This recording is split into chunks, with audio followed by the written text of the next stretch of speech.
గుత్తి వంకాయ చేయడం ఇంత సులభమా? అయితే మీరు కూడా చేసేస్తారు. ఇంకా చూసేయండి. ముందుగా వంకాయని అడ్డంగా నిలువుగా ముక్కలు కోసుకోవాలండి. మొత్తంగా కాదు, ఇలాగా సగం సగం వీడియోలో చూపించినట్టు కోసుకోవాలి. తర్వాత ఎక్కువ ఆయిల్ వేసి వేడి కాగానే అప్పుడు వంకాయలు వేసేసుకొని అటు ఇటు ఒకసారి కలుపుకొని తగినంత ఉప్పు ఈ స్టేజ్లోనే వేసుకోవాలండి. అప్పుడు వంకాయలు బాగా మగ్గుతాయి.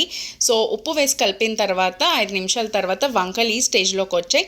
దాని తర్వాత 4 ఉల్లిపాయలు, 3-4 వెల్లుల్లి రెమ్మలు, అల్లం ముక్కలు మిక్సీలో వేసుకొని కోర్స్ గ్రైండ్ చేసుకోవాలి. అందులోనే మసాలా ఐటమ్స్ వేసేస్తున్నాము. 1 spoon full fry masala, 1 full teaspoon కారం. ఇది ఆశీర్వాద్ కారం పొడి అండి. సో ఇంకా స్పైసీ తినాలనుకున్న వాళ్ళు ఎక్కువ వేసుకోవచ్చు, తక్కువ అయితే తక్కువ వేసుకోవచ్చు అనమాట. సో ఇప్పుడైతే కోర్స్ గ్రైండ్ చేసి అందులో కొంచెం వాటర్ కూడా వేసి ఇప్పుడు ఆ ముద్దని వంకాయలు బాగా మగ్గాక ట్రాన్స్ఫర్ చేసేసుకున్నాము. ఒక పావు గంట పాటు మంచిగా ఉడకపెట్టుకుంటే ఇలా అద్దిరిపోయిన గుత్తి వంకాయ రెడీ.